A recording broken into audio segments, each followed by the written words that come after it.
La casa se erguía al borde del acantilado, como un pensamiento que se resiste a morir. Sus muros, carcomidos por la sal y el viento, guardaban un silencio que no era ausencia de sonido, sino acumulación de susurros.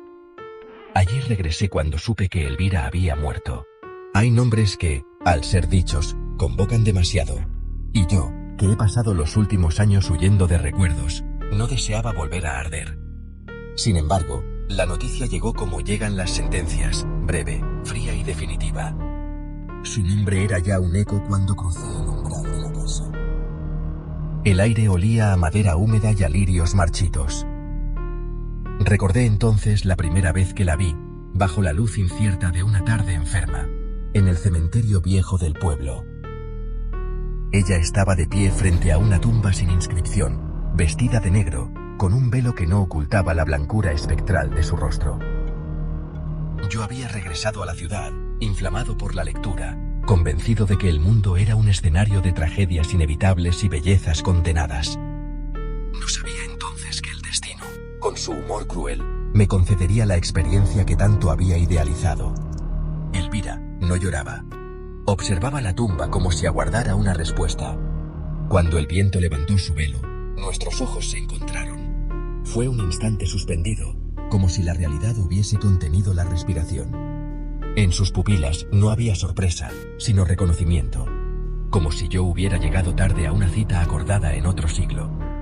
Ella me dijo: «Usted no es de aquí». Negué con la cabeza, y sin embargo, en ese momento supe que pertenecía a aquel lugar tanto como las raíces que se aferraban a los ataúdes. Nos vimos después con frecuencia, siempre al anochecer, siempre cerca del cementerio o del acantilado. Elvira vivía con su padre, un hombre severo cuya presencia imponía un frío más intenso que el del mar en invierno. Se decía que la madre de Elvira había muerto en circunstancias extrañas y que desde entonces la casa había adquirido una reputación sombría. Yo no creía en supersticiones. Creía en la lógica, en la ciencia, en las explicaciones racionales que desnudan el misterio hasta volverlo inofensivo. Pero Elvira era la excepción que desafiaba toda teoría. Había en ella una tristeza antigua, no la melancolía pasajera de las jóvenes románticas, sino un peso heredado. A veces, mientras caminábamos entre las lápidas, me hablaba de sueños recurrentes, corredores interminables, puertas que no conducían a ninguna parte, un latido persistente detrás de los muros. Ella me decía: «La casa respira. Y cuando todos duermen, me llama por mi nombre». Reí, intentando disipar la tensión. Le hablé de sugestión, de nervios exaltados, de lecturas imprudentes.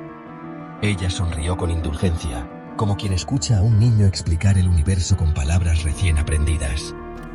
Nuestro amor, si así puede llamarse a aquella fuerza que nos arrastraba, nació sin promesas. Nunca pronunciamos juramentos, ni trazamos planes de futuro.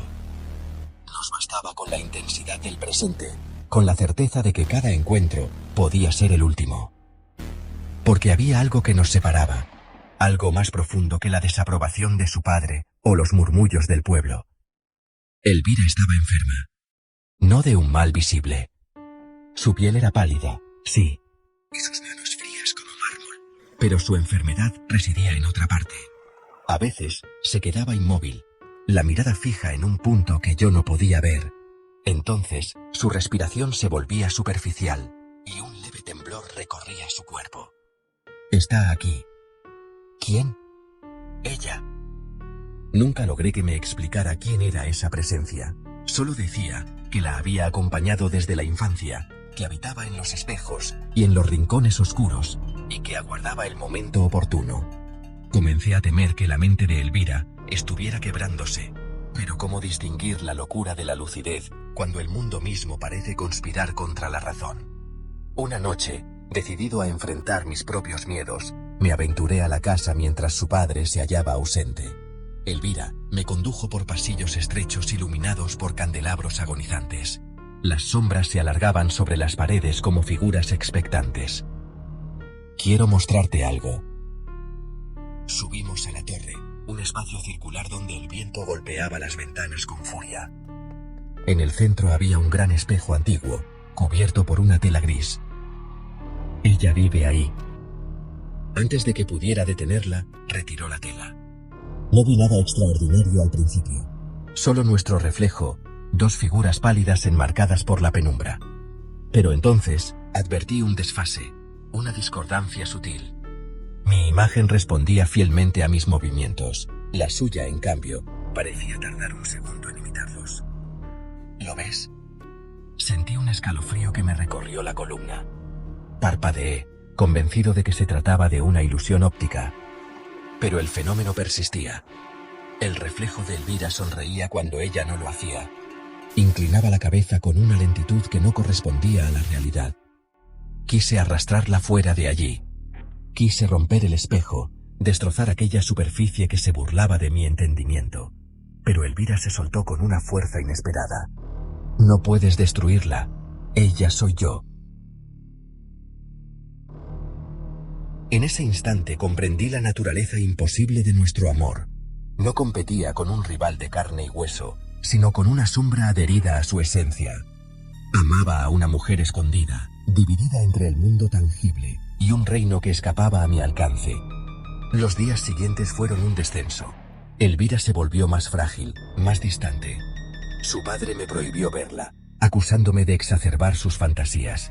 Yo vagaba por el pueblo como un espectro, incapaz de aceptar la separación. Hasta que llegó la noticia. Elvira había sido hallada muerta en la torre. Dicen que se arrojó desde la ventana. Otros aseguran que su corazón simplemente se detuvo.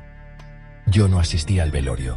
No soportaba la idea de verla inmóvil, privada de esa inquietante vitalidad que incluso en la tristeza la hacía brillar. Sin embargo, aquella noche regresé a la casa. La puerta estaba entreabierta, como si alguien me esperara. Subí a la torre con pasos vacilantes. El espejo seguía allí, desnudo, enfrentando la oscuridad. Me acerqué. Mi reflejo me devolvió una mirada agotada. Pero detrás de mí, en el cristal, distinguí una figura que no se hallaba en la habitación. Elvira. No yacía en un ataúd, ni reposaba bajo tierra. Estaba de pie, envuelta en un resplandor tenue, observándome con la misma expresión que aquel primer día en el cementerio. Me giré con violencia. La torre estaba vacía. Elvira.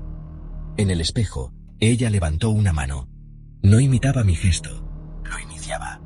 Su boca se movió, formando palabras que no alcanzaba a oír. Entonces comprendí, con una claridad terrible, que la frontera se había invertido. No era ella quien estaba atrapada en el cristal, era yo. La habitación comenzó a desdibujarse. Sentí que el suelo cedía bajo mis pies, que mi cuerpo se volvía liviano, insustancial.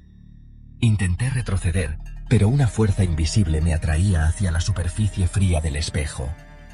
En el último instante, nuestras manos, la suya desde el otro lado, la mía desde este, se tocaron. Solo una sensación de permanencia, de destino cumplido. Ahora comprendo la naturaleza de nuestro amor imposible. No estaba destinado a consumarse en la vida, sino en ese espacio intermedio donde las identidades se confunden y los reflejos adquieren voluntad propia. Si alguna vez visitas la casa del acantilado y subes a la torre, tal vez nos veas. Dos figuras en el espejo. Una sonríe cuando la otra llora. Y ninguna pertenece ya al mundo que tú conoces.